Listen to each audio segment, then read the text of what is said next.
सत साहेब जी, सभी भगत भाइयों को, भगत जियो, आप सभी से मेरा निवेदन है कि आप सभी परमात्मा के इस पवित्र ज्ञान को फैलाने में सहयोग करें। मेरी वीडियोस को लाइक और शेयर करें और फेसबुक पर फॉलो और यूट्यूब पर सब्सक्राइब करें। सत साहेब जी। अब देखिएगा, ये पवित्र यजुर्वेद है और इसका अनुवाद स्वामी दयानंद जी ने ही अपनी कर कमल से लिखा है, किया गया है। स्वामी दयानंद जी ने अपनी कर कमल से किया है यजुर्वेद, महर्षि दयानंद सरस्वती। और ये कहाँ से अनुवाद किया गया है?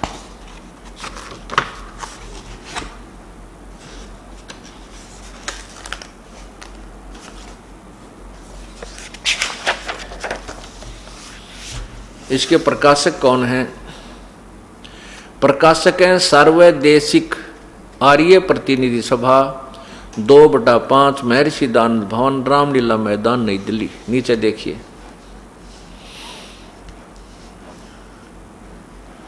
यहां से ये प्रकाशित है और मुद्रक हैं Prince offset printers, Prince offset printers, Pataudi house, Daryaganj, नई दिल्ली।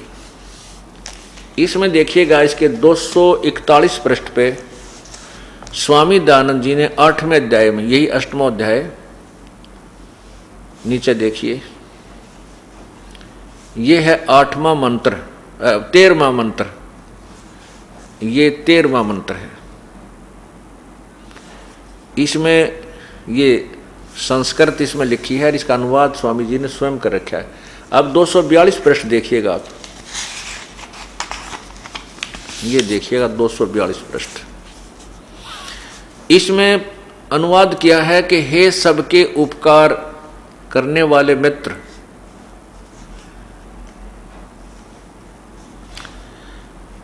हे सबके उपकार करने वाले मित्र, मित्र अर्थात भगवान, आप देव कर्तस्य, दान देने वाले के, एनस, एनस शब्द ब्रैकेट में, ये संस्कृत का है। इसका एनस का अर्थ है अपराध, पाप। आप पाप के विनाश करने वाले हो, यानी भगवान आप दान करने वाले के पाप का नाश कर देते हो। मनुष्य कर्तस्य, साधारण मनुष्यों के किए हुए अपराध के विनाश करने वाले हो। पिता के किए हुए एनस्य, एनस्य का अर्थ देखो ग्रहण किया है, एनस्य माने अपराध, एनस्य माने अपराध, यहां विरोध लिख दिया। एनस्य माने पिता के किए हुए अपराध, अपराध ही चले हम बोले, बाकी इन्होंने विरोध आचरण के, चलो आगे, अपराध के नाश करने वाले हो, अच्छे प्रकार हरने वाले हो। आत्म कर्तस्य, अपने किए हुए, एनस माने पाप के, एनस माने पाप। एनस का अर्थ इन्होंने 4 प्रकार से लिख दिया, शब्द वही है। एनस माने पाप, एनस माने अधर्म, अधर्म माने भी पाप, यहाँ ऊपर देखिए अपराध माने भी पाप, और यहाँ एन से विरोध आचरण, तो इसको हम पाप भी कहेंगे तो एक ही बात है, पाप के हरने वाले। एन से एनस देखो, अधर्म के अधर्म अर्थात घोर पाप के भी आप नाश करने हारे हो। ओए होए होए, जानता हूं मैं जो कुछ भी अधर्म आचरण किया करता हूं वह करूं, अनजान मैं जो कुछ भी किया करता हूं वह करूं, उस सब एन से यानी दुष्ट आचरण, एन से माने हम पाप बोल लें तो अच्छा है, क्योंकि अपराध पाप इसका अर्थ होता है। दुष्ट पाप के नाश करने वाले आप हैं, दूर करने वाले, उस पाप के नष्ट करने वाले आप हैं। इन्होंने लिखा दूर करने वाले आप। इसमें 7 बार लिखा है एनस माने अपराध के नाश करने वाले हो, नाश करने वाले हो, अपराध को माफ करने वाले हो, क्षमा करने वाले हो। परमात्मा, अब क्या था, स्वामी जी ने सत्यार प्रकाश लिख दिया सारे जीवन में, कहीं ना कहीं से सुने सुनाए ज्ञान के आधार पर, और ये समाज में पहुंच गया। बाद में इन्होंने यजुर्वेद का अनुवाद किया। 1940 संवत 1940 में स्वामी जी का देहांत हो गया था और 1939 में उन्होंने 1 वर्ष पहले इस यजुर्वेद का अनुवाद समाप्त किया। ये देखिएगा, यही यजुर्वेद है।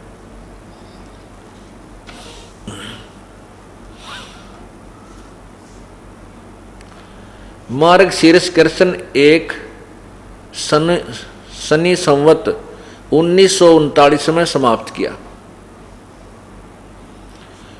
और 1946 में छपकर संवत 1946 में छपकर समाप्त हुआ। यानी स्वामी जी के मृत्यु के उपरांत 6 वर्ष के बाद ये छपया। उससे पहले केवल सत्यार प्रकाश को ही दुनिया पढ़ती रही और ये वेदों का वो अनुवाद बाद में किया इन्होंने। कति 1 वर्ष रह रहा था उस समय वेदों, तब उनको ज्ञान हुआ होगा। इसके बाद वो अगर कोई फेरबदल कर जाते तो अच्छी बात थी, कोई बात नहीं, भूल में कुछ भी हो सकता था। लेकिन स्वामी जी नहीं रहे और ये अज्ञान भरा हुआ सत्यार प्रकाश हमारे अंदर प्रवेश कर दियागा। वेद कहते हैं कि परमात्मा साधना करने वाले के, उपासना करने वाले के, भक्ति कर्म करने वाले के, साधना करने वाले के पाप को नष्ट कर देता है, अक्षमा कर देता है। और स्वामी जी का अपना अनुभव है कि साधना यानी उपासना करने से पाप नष्ट नहीं होते। ये सत्यार प्रकाश, वही सत्यार प्रकाश पृष्ठ 155 पे 55 पे सप्तम समोल्लास। फिर देख लिए नीचे, प्रश्नकर्ता ने कहा परमेश्वर की स्तुति प्रार्थना, ये नीचे देखना, क्या स्तुति आदि करने से ईश्वर अपना नियम छोड़कर स्तुति प्रार्थना करने वाले का पाप छुड़ा देगा? स्वामी जी कहते नहीं। तो फिर स्तुति प्रार्थना क्यों करना? प्रश्नकर्ता कहते फिर तो भगवान की भक्ति किस लिए करें? उत्तर स्वामी जी ने लिखा उनके करने का फल अन्य ही है। प्रश्नकर्ता ने पूछा क्या फल है? तो स्वामी जी ने उत्तर दिया है कि स्तुति से ईश्वर में प्रीति, उसके गुण कर्म स्वभाव से अपने गुण कर्म स्वभाव का सुधरना, प्रार्थना से निरअभिमानता, उत्साह और साहे का मिलना, उपासना से परब्रह्म से मेल और उसका साक्षात्कार होना। ओए होए, ये देखिए इधर तो निराकार बता रहे हैं, प्रसन्न ईश्वर साकार है व निराकार। 154 पृष्ठ पर स्वामी जी कहते हैं निराकार, और यहाँ देखो 155 पर कहते हैं उस परब्रह्म से मेल और उसका साक्षात्कार होना। स्तुति करने से पाप तो नहीं कटते स्वामी जी कह रहे हैं, लेकिन उसका भगवान मिल जाता है। अब फिर देखिएगा,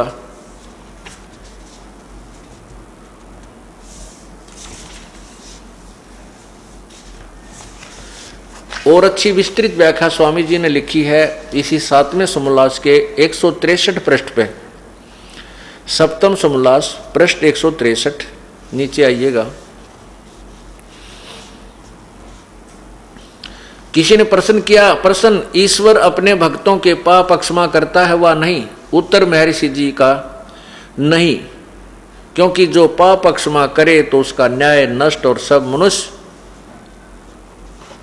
महापापी हो जाएं, क्योंकि उनको पाप करने में उत्साह और निर्भयता हो। जैसे कोई राजा अपराधियों के पाप की क्षमा करे तो वे अधिक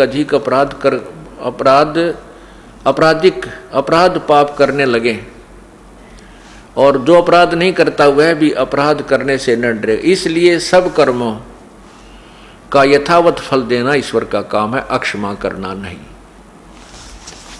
अब देखिए, ये तो सोच है एक महर्षि की अपना अनुभव, और उधर से स्वामी जी कहते हैं कि वेद में जो लिखा है वो ज्ञान अंतिम है, वेद में जो लिखा वो सत्य है। इससे सिद्ध है कि वेद में तो लिखा है परमात्मा साधक के घोर पाप को भी नाश कर देता है। इसलिए सत्यार प्रकाश में लिखी व्याख्या क्या है ये आप समझ गए होंगे, मुझे कहने की आवश्यकता नहीं पड़ेगी।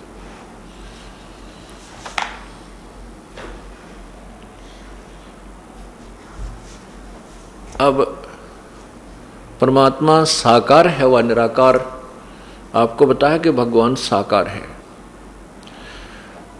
यजुर्वेद अध्याय नंबर 5 के मंत्र नंबर 1 में 2 बार लिखा है, गवाही दी है कि परमात्मा सशरीर है।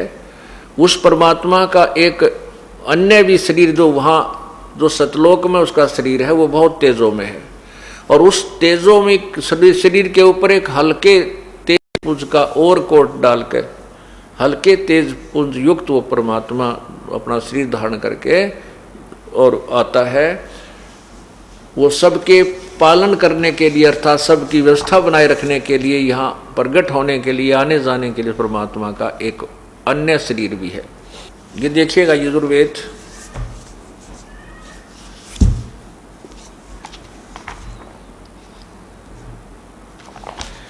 5वें अध्याय का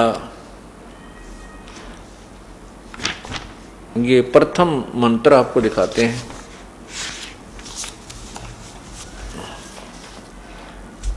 ये वही यजुर्वेद है और स्वामी दयानंद सरस्वती जी द्वारा इसका अनुवाद किया गया है। ये देखिएगा, अथ 5वां अध्याय आरंभ, इसका ये प्रथम मंत्र है। अग्ने तनुरसी विष्णुवे तवा सोमस्य तनुरसी। इसमें 2 बार लिखा है अग्ने तनुरसी विष्णुवे तवा सोमस्य तनुरसी। ये देखो नीचे स्वामी जी ने इसका अनुवाद ऐसे किया है कि हे मनुष्यो तुम लोग जैसे मैं जो हवि अग्नि बिजली प्रसिद्ध रूप अग्नि के तनु शरीर के समान है, उसको यज्ञ की सिद्धि के लिए स्वीकार करता हूँ। जो सोमस्य जगत में उत्पन्न हुए पदार्थ समूह की तनु अविस्तृत सामग्री। तनु का अर्थ होता है शरीर, इसका अर्थ सीधा सा बनता है अग्ने तनुरसी। ये सामवेद है, इसमें आपको अग्नि माने क्या है ये सिद्ध करके फिर इसको प्रमाणित किया जाएगा। ये सामवेद भाष्यम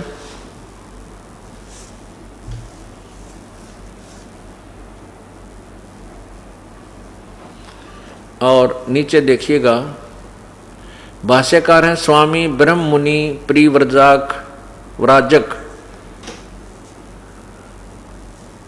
विद्या मार्तंड। इसमें प्रथम सामवेद पूर्वार्चिक अग्नि प्रोकांड प्रथमोध्याय, इसमें देखिएगा अग्नि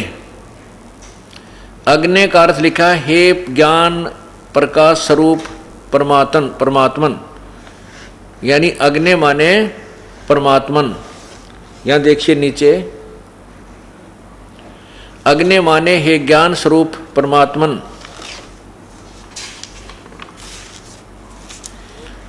यहां देखिए नीचे अग्निम माने परमात्मा, अग्निम। यहां देखिएगा नीचे को अग्नि माने परमात्मा ज्ञान स्वरूप परमात्मा। यहां देखिएगा यानी प्रत्येक मंत्र में अग्नि माने परमात्मा। या नीचे देखिएगा अग्नि माने हे प्रकाश स्वरूप परमात्मन। आगे नीचे देखिएगा अग्नि माने परमात्मा। अग्नि का अर्थ एक नहीं सैकड़ों बार अग्नि माने परमात्मा। नीचे देखिएगा अग्नि माने ज्ञान स्वरूप परमात्मा। अब इसमें और भी सारे ही बहुत ज्यादा है ऐसे लिखे हुए। अग्नि का अर्थ है परमात्मा, ये सिद्ध हो गया। अपन सिर्फ अपना काम चलाओ देखना है, इसमें गणित संस्कृत पढ़ने की आवश्यकता नहीं, इन्होंने सब कुछ लिख रखा है, हमने सिर्फ इसको देखना है। अग्नि माने परमेश्वर सिद्ध हो गया। और यहां लिखा अग्नि तनुरसी, तनु माने शरीर, रसी माने है। अब यहां फिर देख लिए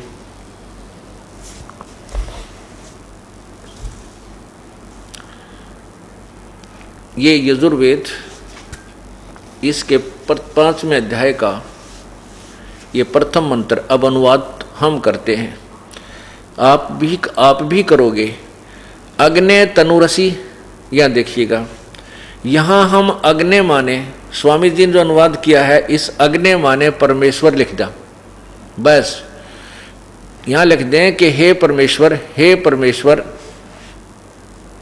आगे देखो तनु, अब तनु माने शरीर,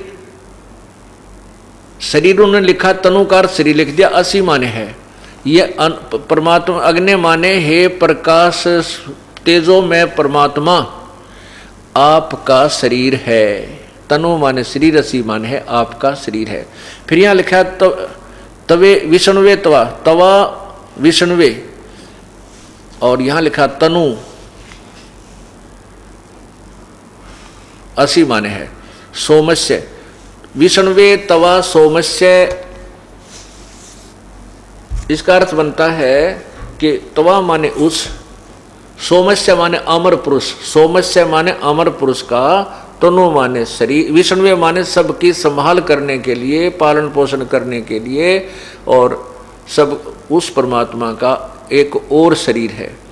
यानी उस शरीर से अन्य एक और शरीर धारण करके वो परमात्मा आता है, क्योंकि वो तेजो में शरीर को हम नहीं देख सकते इन आँखों से, वो तो अंदर की जो आँखें हैं आत्मा के अंदर जो दिव्य दृष्टि से बनती है उससे ही देखा जा सकता है। तो वो परमात्मा उस शरीर में ज्यों का त्यों आ जाए तो उल्लू की तरह हमारी सबकी आंखें बंद हो जाएं, कुछ नहीं देख सकें। जैसे सूर्य के दिन के समय उल्लू को कुछ दिखाई नहीं देता, इसलिए परमात्मा अतिथि रूप में आता है, अतिथे।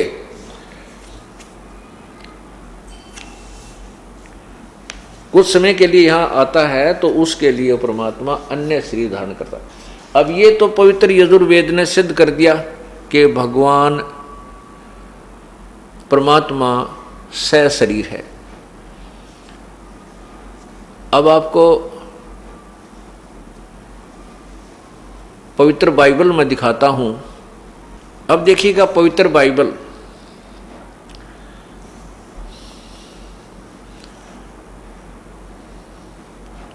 पवित्र बाइबल संपूर्ण जीवन अध्ययन बाइबल, नीचे देखें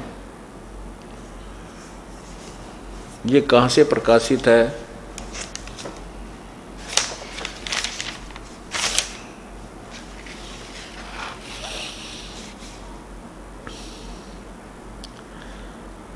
life publishers international, Springfield, mister USA, printed in India.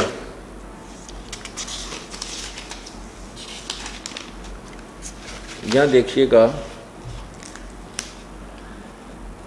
संपूर्ण जीवन अध्ययन बाइबल, पवित्र बाइबल, और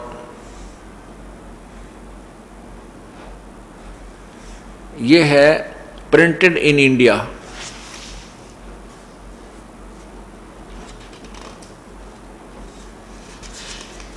यहां देखना अंग्रेजी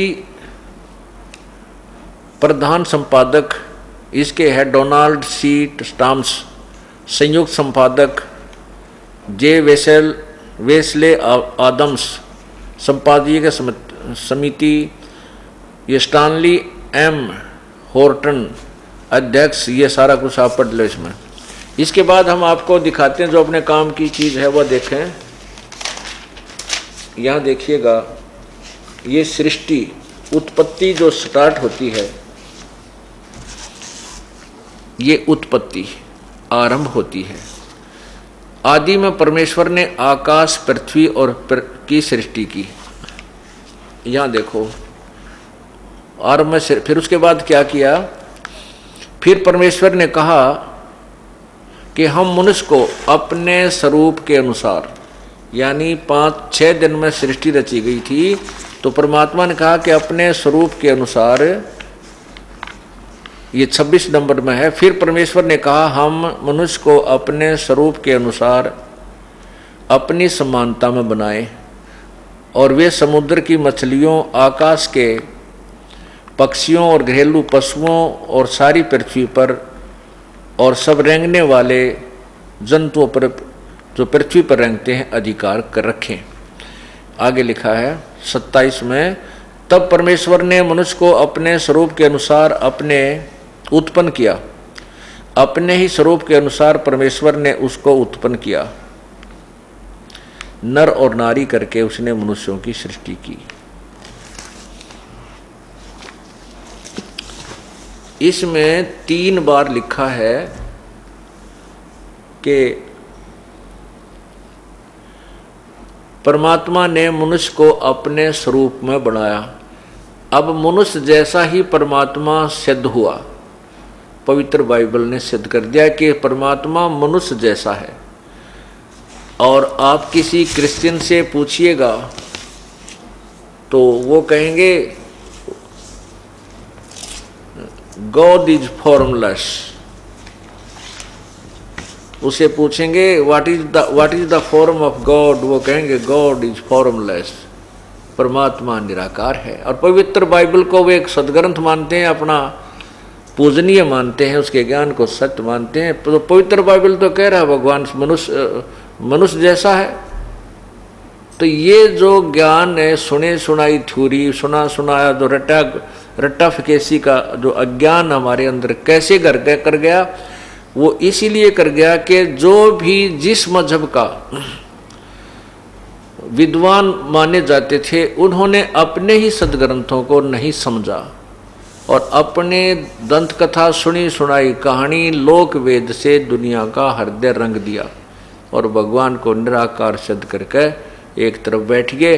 और फिर जब भगवान निराकार है, उसकी चाह कैसे रहेगी, उसकी तलाश की आवश्यकता है क्या? जब वो निराकार है, सर्वव्यापक है, तो फिर भी पहले हमारे से अभेद है, फिर उन्हें ढूंढना कि जब वो कितना है ही नहीं, उसकी प्राप्ति का प्रयत्न कर ही किस लिए रहे थे।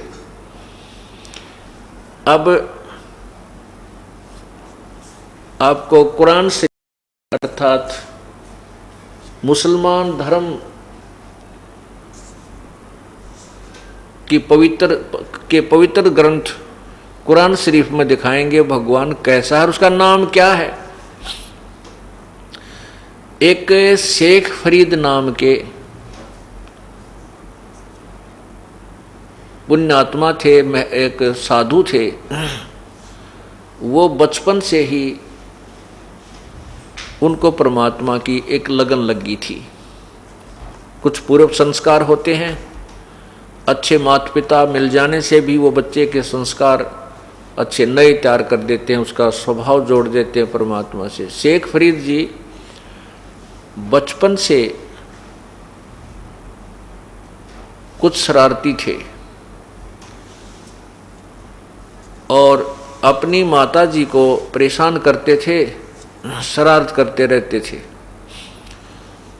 तो माता जी ने उनको कहा, बेटा आप नमाज कीजिए।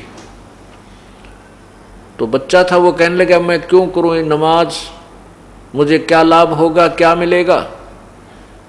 तो माता जी ने सोचा कि ये शरारती बहुत है, इसको नमाज पर करने लगा दूं, ये कुछ समय तो मुझे शांति से जीने देगा, मैं अपना काम कर लूंगी घर का। तो माता ने कहा कि बेटा अल्लाह तुझे खजूर देगा। शेख फरीद जी को खजूर बहुत अच्छे लगते थे, रुचि कर खाता था।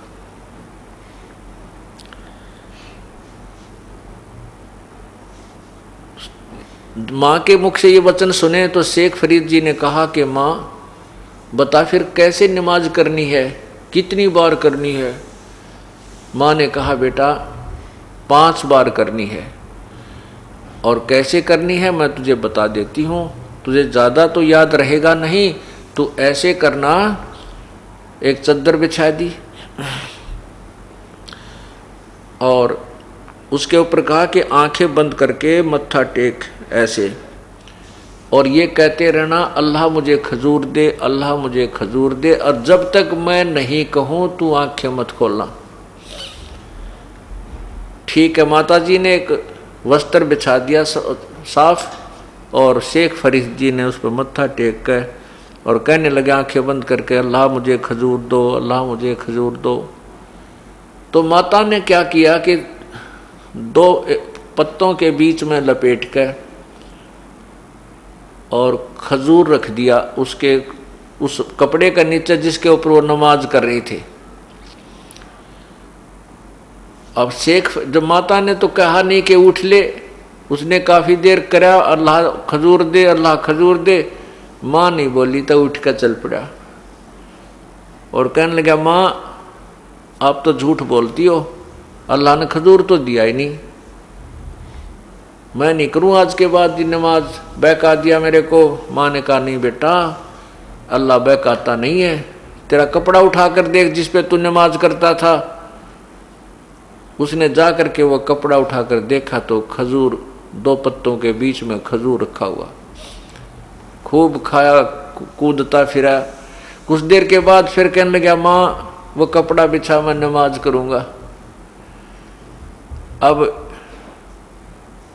वो प्रतिदिन नमाज करने लगा, माँ को थोड़ी शांति मिलने लगी और वो प्रतिदिन उसके कपड़े के नीचे खजूर रख दे और वो खावे।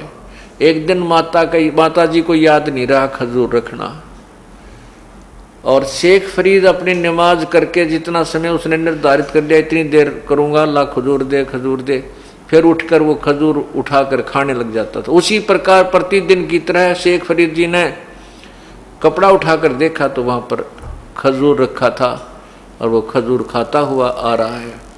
अब माँ ने देखा कि शेख फरीद आज तो मैं खजूर रखना भूल गई और ये शेख फरीद, ये फरीद उठेगा और उठते ही ये फिर खजूर नहीं मिलेगा तो इसका विश्वास टूटेगा। तो माता बहुत धार्मिक थी, पूर्व संस्कार की पुण्यात्मा थी, क्योंकि अच्छे माता पिता के घर पर अच्छे ही पुण्यवान बच्चों का जन्म होता है। तो उसने हृदय से पुकार की, उसको याद आया कि अब शेख फरीद उठने वाला है और मैं खजूर रखना भूल गई। ए भगवान, उस बच्चे का विश्वास टूट गया तो वो बहुत शरारती है, कभी नमाज नहीं करेगा। इतना माँ अंदर से पुकार सोच ही रही थी और उठ के चली थी वो लेकर के खजूर रखने के लिए। उधर से वो क्या देखती है कि शेख फरीद खजूर खाता हुआ और नमाज करके पूरी आ रहा है। अब माँ ने जब देखा कि खजूर खा रहा है, उसने पूछा, बेटा ये खजूर कहाँ से लाया तू? शेख फरीद बोला, माता जी अल्लाह प्रतिदिन ही तो देता है मुझे खजूर, उस कपड़े के नीचे से उठा कर लाया हूं। पुण्यात्माओं, परमात्मा के खेल अजब हैं, अजीब और गरीब होते हैं, और हम उसमें ये सोचा कि ऐसा नहीं हो सकता वैसा नहीं हो सकता, तो हमारा सिद्धांत गलत है। क्योंकि परमात्मा के विषय में ये सोचना कि वो ऐसा नहीं कर सकता, वो ऐसा नहीं कर सकता, वो अधूरा भक्त है, वो विश्वासी नहीं है। वही शेख फरीद जी बड़ा होकर के घर त्याग गया, क्योंकि उसमें परमात्मा की कसक थी, प्रभु ने उसके लिए ऐसी अनहोनी लीला भी की। अब देखो, आत्मा परमात्मा को ढूंढ रही है जब से वो भगवान से बिछड़ी है। अब परमात्मा को पाने का, आत्मा को ये पता है कि परमात्मा मनुष्य जैसा है, और मनुष्य रूप में, साधु रूप में, संत रूप में या किसी भी प्रचारक के रूप में आता है। इसलिए वो संत परमात्मा को, संत को परमात्मा का स्रोत समझती है आत्मा, इसलिए संतों के पास जाते हैं। तो ऐसी आत्मा भटकती हुई परमात्मा की चाह में इन नकली संतों के फंस जाती है। इसी प्रकार शेख फरीद जी एक तपस्वी संत के का शिष्य बन गया।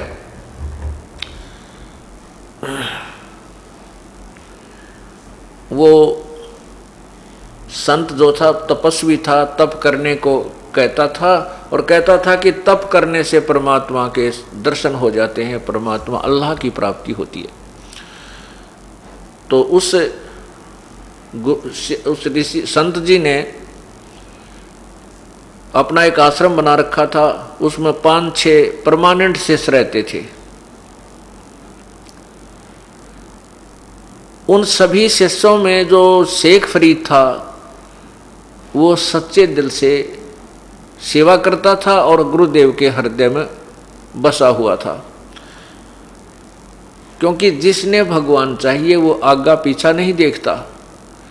उसको केवल उसका उद्देश्य यही होता है कि मेरी कोई क्रिया भंग ना हो जाए, जिससे मेरे गुरुदेव रुष्ट ना हो जाए, मेरी क्रिया कराई भक्ति भंग ना हो जाए। तो वो गुरुजी जो थे, वो संत जो थे, वो हुक्का पिया करते थे और 5-6 जो शेष रहते थे परमानेंट, उन्होंने अपने प्रतिदिन की सेवा बांट रखी थी कि भाई सोमवार ने ये करेगा, मंगल ने ये करेगा, बुध ने ये करेगा, शुक्र ऐसे बृहस्पति ने ये करेगा। तो उनकी सेवा में क्या था? खाना बनाना गुरुदेव का और खाना खिलाना, हुक्का भर के देना सारा दिन, चाहे वह 20 बार पीवें, चाहे 10 बार पीवें, चाहे 1 बार पीवें। और वो गुरुजी का एक विशेष वो था कि रोटी खाते ही हुक्का जरूर पिया करता। अब कोई भी कार्य होता, विशेष तौर से वो गुरुदेव शेख फरीद को बुलाकर कहते थे। अन्य शिष्य जो रहते थे उनमें ईर्षा बन गई कि गुरुजी तो इस शेख फरीद को महत्व ज़्यादा देता है, तो उन सब ने मिलकर एक स्कीम बनाई, क्यों ना इस शेख फरीद को गुरुदेव के हृदय से गिरा दें, कुछ ऐसी घटना घटा दें। उन्होंने सबने मिलकर कहा कि अब के वर्षा के दिन हैं और गुरुजी की सेवा में कोई भंग करवा जाएंगे इस तरह शेख फरीद से, और गुरुजी इतने क्रोधी हैं कि इससे नाराज हो जाएंगे। वो गुरुजी इतना गुस्से वाला था कि रोटी खाने के बाद यदि 2 मिनट, हद 5 मिनट यदि हुक्का भरना लेट हो जाए तो बैंत उठाकर, लठ उठाकर उन चेला ने कुटिया करता जिस दिन उसकी ड्यूटी होती, और फिर उससे कई दिन तक सेवा नहीं लेता था। इतना क्रोधित था, उससे रुष्ट हो जाता था। ये स्कीम बनाई कि आज इसको जब ये खाना बनाकर गुरुदेव ने खिला ले, शेख फरीद की ड्यूटी आ गई उस दिन की। तो उन्होंने स्कीम के अनुसार अपने षड्यंत्र के तहत शेख फरीद जब रोटी बनाकर, खाना बना करके गुरुदेव को खिलाने लगा तो पीछे से आग बुझा दी। वह जो हुक्के के लिए तैयार करते थे वह अग्नि बुझा दी उन शिष्यों ने कि आज इसका लठ लगेंगे और कई दिन तक भगवान ये गुरुजी इनसे नाराज हो जाएंगे, तुम्हारा काम बढ़िया सेट हो जाएगा। अब शेख फरीद को तो पहले पता था, प्रतिदिन की तरह अग्नि हुक्का भरने के लिए तैयार कर रखी थी। वो तो आराम से अपना गुरुदेव को खाना खिला के, बर्तन रख के और हुक्का की चलम ले करके चला। देखा तो वहाँ आग बुझी हुई है, उसके तो पैरों तले की जमीन खिसक गई। उस आश्रम से आधा पौना किलोमीटर की दूरी पर एक गांव था छोटा सा, और बाहर की तरफ एक माई। ऐसे वो वर्षा का मौसम था, वो चूल्हा जलाने की चेष्टा कर रही थी शाम के समय, और वो आंख फूक धुआं मार रही थी, फूक लगा रही थी।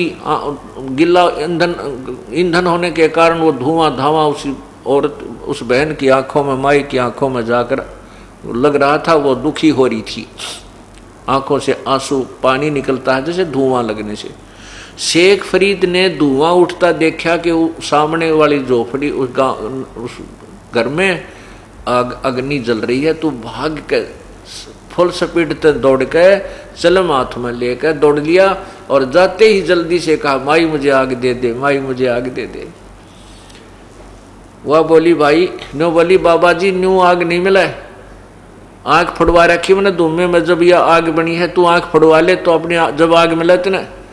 अब उसको तो शेख फरीद ने तो ये सोचा या माई शायद आँख फोड़ने के बदले आग देगी, इतनी देर मत कर दे, गुरुजी नाराज ना हो जा। कहने लगा, माई ले अपना दे कर चमटा आँख में और काट का आँख वहाँ धर दी, ले माई मना आग दे दे, थोड़ी सी जल्दी दे दे। अब उस माई ने देखा इसने तो सचमुच आँख काट के बाहर रख दी, वह कांप गई सारी। कदे इनके गुरुजी नाराज हो जाए, तेरे को शराप दे दें। उसने तो चूल्हे में तो सारी आग बाहर कर दी। आँख के ऊपर बांध के एक पट्टी, अपना कपड़ा, फूटी हुई आँख के ऊपर शेख फरीद ने कपड़ा बांध लिया से और बरके चलम और फिर दौड़ लगा दी। आंख में तक एक जो थोड़ा सा कोई कुणक भी गिर जाए ना, कोई जरा सा भी कण मिट्टी का, वो भी रुवा दिया करे इंसान को। और उसने चल आंख फोड़कर न्यारी धर दी और कोई महसूस नहीं किया कि मेरे गुरुजी नाराज ना हो जाए। अब वो दौड़ा आ रहा था। अब गुरुजी ने देखा का तो भाई कुछ लेट कर दिया, हुक्का वरना आवाज लगाई रहे शेख फरीद, हुक्का ला बेटा। अब शेख फरीद वहां नहीं था, दूसरी आवाज लगाई, तीसरी जब आवाज लगाई रहा, कित मर गया, आज कहां मर गया तू, अभी तक हुक्का नहीं भर के लाया। जब तीसरी आवाज लगाई गुरुजी ने खूब दहाड़ के, तो दो निकट पहुंच गया शेख फरीद, कहने लगा आ गया गुरुजी, आ गया गुरुजी। अरे क्या बात होगी, कि चला गया था गुरुजी, यहाँ मौसम खराब था, अग्नि बुझ गई गुरुजी, माफ कर दो, ये गांव से जाके लानी पड़ी। अच्छा रख देता है। अब हुक्का रख दिया। जब गुरुजी ने देखा उसकी आंख का पट्टी बंध रही थी, अरे आंख का के लाग गया बेटा। वो कहने लगा गुरुजी सब आपकी दया है, सब ठीक है गुरुजी सब ठीक है। यूँ कह के वो जाकर बर्तन दौड़ने लग गया, आँख मुँह फेर के। गुरुजी ने सोचा को लाग गई छोटी मोटी कंकर कुंकर, अपना बांध लिया होगा इसने कपड़, कोई ऐसे ही दवाई ला ली होगी। सुबह के उस माई ने तो रात में नींद आई नहीं, ये तो बहुत बात बिगड़ेगी, उसके गुरुजी को पता लगेगा, तेरे को श्राप देगा। वो माई सुबेरे उस आंख ने रख के एक मटके के ढक्कन पे और उसको लेकर के गुरुजी के पास गई, संत जी के ऊपर से सामने माफी मांगने लगी, पैर हाथ जोड़े माफी मांगे, माफ कर दो गुरु महात्मा जी, मेरे से गलती होगी, आपका सेवक गया था, मैं दुखी हो रही थी, बहुत दुख मुश्किल से आग तैयार की थी, इसने ऐसे ऐसे कहा, मैंने इसको कह दिया कि तू आंख फोड़वा ले, इसने सचमुच आंख फोड़ दी, महाराज जी मेरी गलती नहीं है, इसने सचमुच आंख निकाल दी, मैं तो वैसे दुख में गुस्से में वैसे कही थी। अब वो गुरुजी सोच रहा, संत सोच रहा है या माई कह क्या रही है, माई तू मुझे पूरी विस्तृत व्याख्या बता, क्या कह रही है। तो उसने सारी कहानी बताई कि ऐसे ऐसे आपका सेवक गया था शेख जो फरीद नाम का, और वो जाना करते गांव वाले ये सबके नामों तक परिचित थे, और महाराज जी में इसने ताख्या निकाल के दे दी। तब गुरुजी ने आवाज लगा रहे शेख फरीद इधर आ बेटा। और शेख फरीद गया तो कहा बेटा ये आंख के लग गया। कहने लगे गुरुजी आप तो अंतर्यामी है, मैं क्या बताऊं। तो कहा गुरुदेव ने कहा खोल इस पट्टी ने। उसने पट्टी खोल दी तो आंख नो की नो पाई। आंख जो की तो मिली वो, लेकिन थोड़ी सी छोटी थी। अब पुण्यात्माओं, अब शेख फरीद की क्या दोष है बेचारे का। ऐसा सिद्धि युक्त संत जो गुरु मिल जाए कि जो आंख भी फूटी हुई आंख को भी ठीक कर दी।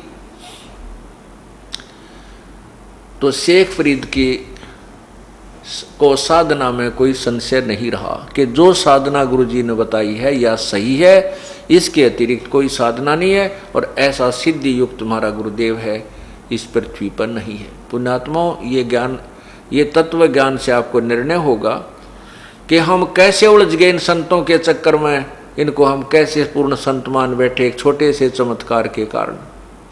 ये सब कालबली के खेल हैं, इस ज्योति निरंजन का खेल है। ये एक लीला ऐसी करवा देता है। उस संत ने सारे जीवन में वो जो साधना भक्ति करी थी वो जादूगरी दिखा दी। शेख फरीद की एक आंख को फूटी हुई को ठीक कर दिया, और वहाँ आसपास के क्षेत्र में वो संत पूज्य हो गया, और उन संतों के उन गुरु शिष्यों के लिए वो भगवान हो गया। अब उसके अतिरिक्त वो तो मानने नहीं किसी की, चाहे बेशक उनको जो कोई आकर भगवान भी अल्लाह भी आकर नो कहे कि संत ठीक नहीं, इसका मार्ग ठीक नहीं, कतई नहीं मानने, क्योंकि आंखें वो ऐसी सिद्धि देख रहे। एक सिद्धि से ही एक संत की आज तक महिमा गाई जाती है। कोई एक छोटा सा चमत्कार किसी गांव में हो गया होगा, उसके गुणगान गाए जाते हैं, और वो कई पीढ़ी तक उसकी मंडी बनाकर आज पूजा जा रहा है। और यहाँ पर ये लाखों की संख्या में संगत आती है, और प्रत्येक के घर में कितने कितने चमत्कार हो रहे हैं, गिनती को नहीं। देखो, आप सुबह बताया था कि प्रत्येक भगवान में कुछ शक्ति है, और जिस भी भगवान का जो साधना करता है उसको छोटी मोटी हल्दी की गांठ वो जरूर दे देता है पंसारी बनाने के लिए। जो जाकी शरणा बसे ताको ताकी लाज, जल सोही मछली चढ़ जा बह जाते गजराज। अब जो भी संत जिस भी भगवान की साधना करता है उससे उसको लाभ जरूर मिलता, उसके लेवल का, उसके सतर का। अब जैसे किसी की मित्रता तहसीलदार से है और तहसीलदार की जो दोस्ती है, तो तहसीलदार के पास जब वो जाएगा, उसका कोई छोटा मोटा रजिस्ट्री का काम होगा तो तहसीलदार अपनी कुर्सी पर बैठा कर सारा काम करवा देगा और चाय पियाओगा। लेकिन उसकी मित्रता तहसीलदार से, फिर उसका काम डीसी ऑफिस में आवेगा तो वो कुछ नहीं करा पाएगा। इसी प्रकार परमात्मा कहते हैं हम उस समर्थ का, पूर्ण परमात्मा तत् ब्रह्म परम अक्षर ब्रह्म का शरणा लें, उसकी शरण में जाएं जिससे हमारे सारे काम ठीक हो। जैसे प्रधानमंत्री का कोई नुमाइंदा, कोई व्यक्ति हमने मिल जावा तो मुख्यमंत्री भी हमारे साथ और यहाँ के सब प्रशासन भी हमारे साथ और सारे काम आप हों। समर्थ का शरणा गहो रंग होरी हो, भाई कभू न हो एकाज राम रंग होरी हो।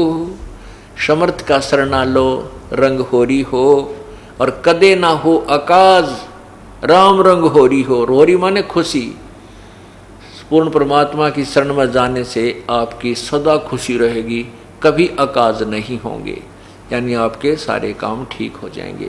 यदि हम छोटे भगवानों के, निम्न सत्र के भगवानों की आसरा लेंगे, वो अपने सत्र का लाभ जरूर दे देंगे, लेकिन मोक्ष नहीं, और कोई कर्म दंड आ गया तो उसको ठीक नहीं कर सकते। अब शेख फरीद की जो आंख थी, ये संस्कार प्रारब्ध से नहीं फूटी थी, ये तो इत्फाक फूटी थी। जैसे मोरध्वज के लड़के को मोरध्वज के लड़के ताम्रध्वज को भगवान श्री कृष्ण ने कटवाया था आरे से, स्वयं ही उसको ठीक कर दिया। ये कर सकते हैं, और उन्हीं की भक्ति करने वाला संत भी छोटी मोटी ऐसी कोई क्रिया सिद्धि दिखा सकता है। शेख फरीद की आंख प्रारब्धवश नहीं फूटी थी, वो इत्फाक फूटी थी, और उसको अपनी सिद्धि से उसने ठीक कर दिया। उस सिद्धि दिखाने में उस संत को कई वर्षों की पुण्य कमाई समाप्त करनी पड़ी, ऑटोमेटिक हो जाती है।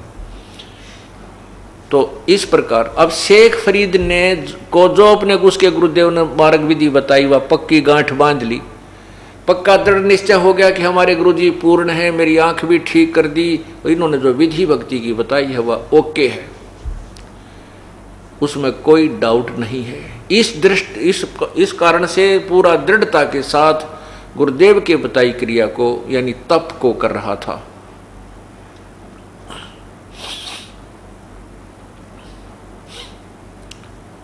गुरुदेव का शरीर पूरा हो गया, अर्थात तो मृत्यु को प्राप्त हुए।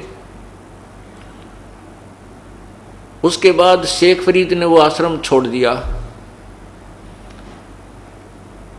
क्योंकि उसका उद्देश्य परमात्मा पाना था। गुरुदेव ने बता रखा कि तप से परमात्मा पर प्राप्ति होगी, अल्लाह के दीदार होगा। अल्लाह का दीदार माने दर्शन, साक्षात्कार। जैसे अभी आपने सत्यार प्रकाश में पढ़ा था, भगवान निराकार है और उपासना से पाप तो कटते नहीं है, और परमात्मा का साक्षात्कार भगवान मिल जाता है। निराकार भी और साक्षात्कार भी है, दोनों बात बताओ भाई कैसे हो सकती है? यही थ्योरी एक की नहीं, जिसको तत्व ज्ञान नहीं, और आज तक जिसने भी ज्ञान दिया बताया, वो सब ने यही, सब संतों ऋषियों ने, मजहबों ने परमात्मा को निराकार ही बताया है। तो शेख फरीद जी ने सोचा, भाई गुरुदेव ने बत कहा है कि तप से भगवान मिलेगा, क्यों ना इस तप करके शरीर ने खत्म कर दूं, क्या बनेगा इस मिट्टी का यदि परमात्मा नहीं मिला था। तब खड़ा होकर किया, बैठ कर किया, धोने लगा कर किया, ऊपर ने पैर करके, नीचे ने सिर पद्मासन शिरासन करके किया। आखिर में सोचा एक कुएं के अंदर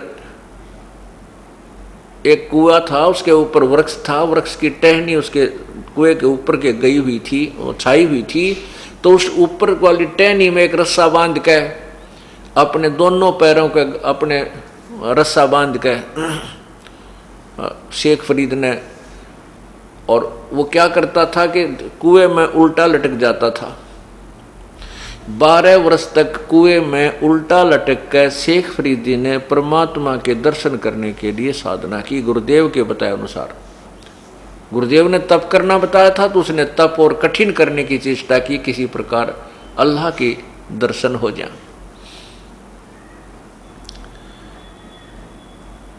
अब 12 वर्ष के दौरान अन्न भी बहुत कम आहार किया। क्यों किया कि कम खाना खाऊंगा तो कम बाथरूम जाऊंगा और कम ही पानी जो है ना फ्रेश होने जाना पड़ेगा, इसलिए ज़्यादा से ज़्यादा समय मेरा तप में जावे। इसलिए कहते हैं 12 वर्ष में शेख फरीद ने 50 शेर सवामन अन्न यानी 50 किलो गेहूं अन्न खाया। 12 वर्ष में 50 किलो अन्न। अब हिसाब लगाओ एक दिन में कितनी एवरेज पड़ी, मेरे ख्याल में तो 10 ग्राम की भी ना पड़े, 50 ग्राम भी नहीं पड़े पूरे दिन में। 12 वर्ष के दिन लगा हिसाब करके देखें तो कहने का भाव यह है कि वो शरीर इतना जीर्ण शीर्ण हो गया कि सारा शरीर के हड्डी पंसली नारी दिखे। अब वो शेख फरीद जी एक बार बाहर आ जाते थे, कुछ देर बाहर लेटते थे, फिर कुएं में जाकर उल्टे लटक जाते थे। अंत में उनकी ऐसी स्थिति होगी कि जैसे कोई मुर्दा पड़ा हो, मुर्दे बाहर लेटे हुए को मुर्दा जान करके कौवे आगे उसकी आंख निकालने के लिए। उन्होंने देखा कि इस मुर्दे में और तो मांस की तो है नहीं, क्योंकि हड्डी पसली खाल चिपकी हुई है। आंखें निकालने के लिए कौवे माथे पर आकर बैठ गए। तब शेख फरीद ने कहा, भाई कौव्यो, मेरी एक अर्ज है तुम्हारे से, मेरे शरीर में कहीं मांस तुम्हें नजर आए, इसको खा लो भाई, मेरी आँखें मत फोड़ो, मेरी इन आँखों को मत खाओ, मुझे भगवान के दर्शन करने की इच्छा है, मैं परमात्मा के दर्शन करना चाहता हूँ, मेरे दर्शन होने के बाद बेशक इनको खा लेना तुम। अब शेख फरीद ने सोचा कि यहाँ तो ये कौवे भाई तेरी आँख निकाल लेंगे, अब तू ऐसे कर इस कुएं में लटक जा, नीचे नहीं आ पाओगे। रोता हुआ कि अब तो शरीर का भी अंत होने जा रहा है और अल्लाह का दीदार हुआ नहीं, दर्शन नहीं हुए। हे भगवान, यह क्या बना इस माटी का, मुझ नीच में कोई त्रुटि रही होगी प्रभु। गुरुदेव ने तो मार्ग सही बताया। अब परमात्मा तो कहते हैं, तप से राज मदमानम जन्म तीसरे शुक्र शवानम। तप से राज्य होता है, राज से फिर राजा का अभिमान इतना हो जाता है कि वो इतने पाप इकट्ठे कर ले जाता है, तीसरे जन्म में कुत्ता गधा सुअर की जूनी को प्राप्त होता है। अब परमात्मा ने, क्योंकि हम उस परमात्मा कबीर जी की आत्मा है, अल्लाहु अकबर की आत्मा है, अल्लाह कबीर की आत्मा है, उसी को दया आती है, रहम आता है।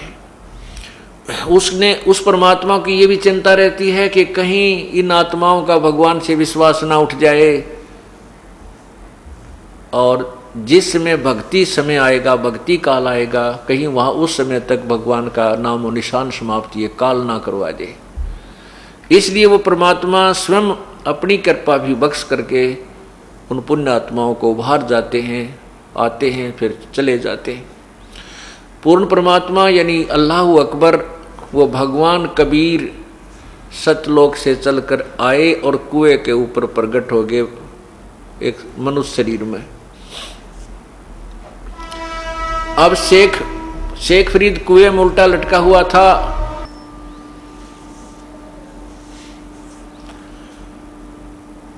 परमात्मा ने वो रस्सी पकड़ी और उसको ऊपर को, जैसे कुएं से बाल्टी खींचते हैं पानी की, रस्सी पकड़ कर, तो ऐसे खींचने लगे उसको ऊपर को। शेख फरीद ने सोचा कि कोई ये गडरिया है, गवाला है। जंगल में बच्चे जो पाली जाते थे, गडरिये होते थे, वो क्या करते थे, शेख फरीद के उस रस्से को पकड़ कर ऐसे हिला देते थे। वो कभी कुएं की दूसरी तरफ जाके लगता था, कभी दूसरी तरफ जाके लगता था, ऐसे सिर के हाथ लगा लेता था। वो बच्चे उनको ऐसे छेड़छाड़ करते रहते थे। तो शेख फरीद जी ने सोचा ये कोई गवाला आ गया, तुझे परेशान करना चाहता है। उसको कहने लगा, जब वो इतने वो ऐसे करते करते परमात्मा ने उसको बाहर निकाल लिया, उल्टा लटके हुए को। शेख फरीद मंद मंद स्वर में कहता है कि भाई तू मुझे मत छेड़, मैंने क्या बिगाड़ा है तेरा, मैं अपना काम कर रहा हूँ, तू अपना काम कर। परमात्मा ने कहा, आप क्या काम कर रहे हो महात्मा जी? कहने लगे, भाई मैं अल्लाह के दर्शन के लिए, परमात्मा प्राप्ति के लिए प्रयत्न कर रहा हूँ। परमात्मा ने कहा, कबीर परमेश्वर ने कहा कि भाई मैं वो अल्लाह अकबर हूँ, मैं परमात्मा हूँ। शेख फरीद कहने लगा, भाई मजाक ना करे, अल्लाह तो निराकार है, अल्लाह तेरे जैसा थोड़ा ही है। परमात्मा ने पूछा, फिर अल्लाह कैसा होता है? कि वो तो बेचून होता है। बेचून माने निराकार, फॉर्मलेस। प्रभु ने कहा, क्या अल्लाह निराकार है? हाँ जी। तब परमात्मा ने कहा, रे बोली आत्मा, अब वो चीज निराकार है जिसको तू निराकार कह रहा है और उसके देखने की प्रयत्न कर रहा है, उसके दीदार के लिए तू पां पीट रहा है, प्रयत्न कर रहा है, शरीर गाल दिया। नादान, अपनी थ्योरी तो देख ले, तू कह के रहा है और कर क्या रहा है। एक तरफ तो भगवान को कहते निराकार है, वो दिखाई थोड़ा ही देता है, और फिर कहता मैं उसके दर्शन के लिए प्रयत्न कर रहा हूं। तो परमात्मा कहते, एक ना भूला दो ना भूली, भूली सब संसारी। सबका भूल लगी हुई है ये। अब देखो शेख फरीद जी की एकदम वो सारे जो अंदर के गलत ज्ञान से जो माइंड के सक्रिय गलत फटोरे थे, वह सारी त्रुटि दूर होगी। एक सेकंड के अंदर समझ में आ गया रहा सचमुच। एक तरफ तो मैं उसको निराकार कह रहा हूं और फिर उसके दीदार के लिए यहां देखो शरीर को खत्म करने जा रहा हूं। उस व्यक्ति, उस शेख फरीद ने सोचा ये भगवान तो नहीं है, नहीं हो सकता, क्यों? लेकिन भगवान का बाखबर जरूर है। ये परमात्मा के बारे में जानने वाला तत्वदर्शी अवश्य है। न्यू के न्यू उल्टा लटके लटके पैर पकड़ दिए उस परमेश्वर के। कहने लगे, हे महात्मा, मुझे परमात्मा अल्लाह के पाने की विधि बता दे। तब भगवान ने कहा कि ठीक है भाई, ऐसे अन्न ना खाने से, शरीर को सुखा देने से भगवान नहीं मिलता। आप कुछ आहार कीजिए, ज्यादा भी मत खाओ, इतना मत खाओ कि अंगड़ाई टूटने जमाइया और भक्ति भी ना होए, और इतना भी मत खाओ कि ये तुम्हारे शरीर कंडम हो जा, खत्म हो जा, मुड़ जा, ये कमल भी सीधे ना रहे, ये कमर न्यू होगी तेरी, जो क्या पड़ा सारा काम बिगड़ गया। तो इस शरीर तरीके शत्रुता है भाई। इसको अपना अच्छी तरह कपड़े तो तन ढक कर रख और अल्प आहार कर, थोड़ा खाना खा ले, ज्यादा मत खा, पर खा जब से। व्रत रखने से बात नहीं बनेगी। जैसे गीता जी के अध्याय नंबर 6 के मंत्र 16 में कहा कि अर्जुन, ये योग यानी परमात्मा की प्राप्ति की साधना सिद्धि न तो अधिक खाने से और न बिल्कुल न खाने वाले की, ना गणे सोने वाले की, ना गणे जागने वाले की सिद्ध होती है। अर्थात ना तो गणा खाने वाला भक्ति कर सकता है, ना कति ना खाओ जो व्रत रखता है वो भी, उसकी भक्ति भी व्यर्थ है। और जो लोग दिखावा सारी रात जागे वो भी ढोंग कर रहा है, ना गणे जागन वाले की, और ना सुबह सांझ पड़कर सोए, तड़के 8 बजे उठे, उसकी भी भक्ति नहीं सिद्ध हो सकती। यानी हिसाब का खाना खावे, अपनी नींद भी ले और भक्ति भी करे, तब ये भक्ति सफल होती है। आहार करे, बिल्कुल खाना नहीं छोड़े। तो शेख फरीद जी ने उस परमेश्वर का संग किया, उनको गुरु धारण किया और नाम जपया, तब यथार्थ भक्ति करके अपने मोक्ष का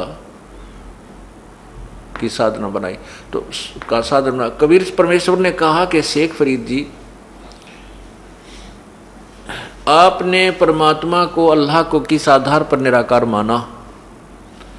वो कहने लगे जी हमारे कुरान शरीफ के अंदर भगवान को निराकार लिखा है।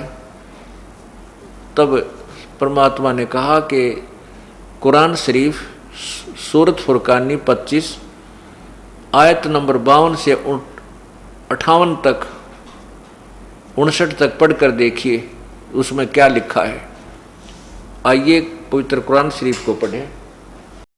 सत साहेब जी, सभी भगत भाइयों को, भगत जियो, आप सभी से मेरा निवेदन है कि आप सभी परमात्मा के इस पवित्र ज्ञान को फैलाने में सहयोग करें। मेरी वीडियोस को लाइक और शेयर करें और फेसबुक पर फॉलो और यूट्यूब पर सब्सक्राइब करें। सत साहेब जी।